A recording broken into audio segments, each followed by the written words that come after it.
আমি খুব কষ্ট করে বাপের জমি বিক্রি করার টাকা নিয়ে আমি ঢাকা আসছিলাম।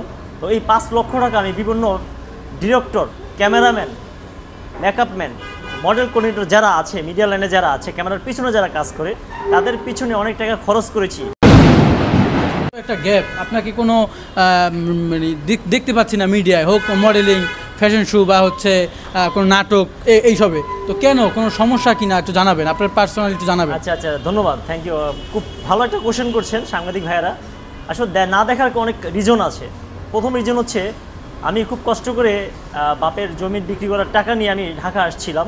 তো এই 5 লক্ষ টাকা আমি বিভিন্ন director, cameraman, make-up man, model coordinator যারা আছে, মিডিয়া লাইনে যারা আছে, ক্যামেরার পিছনে যারা কাজ করে, তাদের পিছনে অনেক টাকা খরচ করেছি।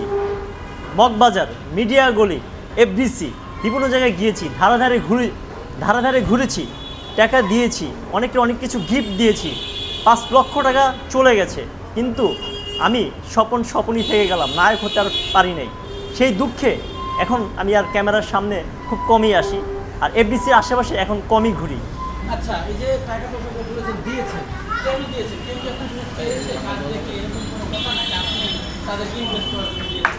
আসলে অনেকে আমাকে লোভ দেখিয়েছে, আপনাকে আমি এই শটটা দিব, আপনি এত টাকা ইনভেস্ট করেন, আপনাকে একটা নাটকে একটা চান্স দিব, ওই নায়কের পাশে আপনাকে একটা সাইড ক্যারেক্টার দিব, নায়কের ভাই বানাবো, নায়িকার ভাই বানাবো, তো আপনি একটা মডেল হতে পারবেন, আপনি আমাকে এত কিছু টাকা দেন বা এই জিনিসটা এর দিকে ইনভেস্ট করেন, তাহলে আপনি পারবেন। আমি সেই কথা চিন্তা করলাম, যদি কিছু টাকা আমি ব্যয় করি, তাহলে যদি আমি ভালো একটা পজিশনে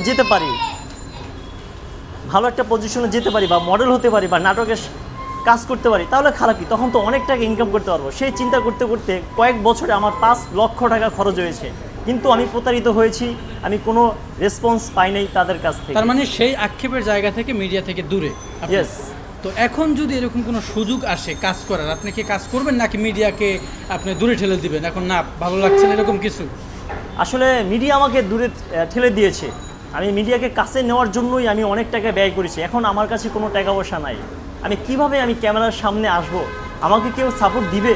যদি মেয়ে হতাম সেই ক্ষেত্রে চিন্তা করতাম, without money I can do famous, আমি ফেমাস হতে পারতাম। বাট এখন আমার কাছে টাকা পয়সা না, আমি একটা ছেলে, আমি কি আজও পারবো ক্যামেরার সামনে কাজ করতে? ভাই, আপনাকে দেখতে পাচ্ছি আমরা যে বাংলাদেশের অনেক নায়ক আছে, বডি কন্ডিশন ভালো না, বাট আপনার যে সুন্দর একটা বডি, মানে পুরো তামিল হিরোর মতো লাগতেছে।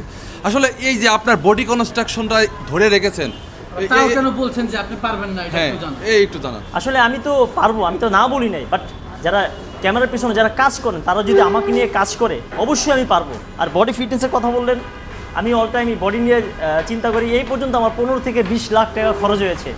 আমি খাবার দাবার একটু মেনটেন করে খাই, কারণ বাংলাদেশে একটু নায়কদের কথা চিন্তা করেন আপনারা, তারা কিছুদিনের পরে কয়েকটা ছবি করার পরে ফ্যাট হয়ে যায়। তো ফ্যাট হলে তো আসলে নায়ক হয় না, আপনি একটু বাইরের দেশে চিন্তা করেন।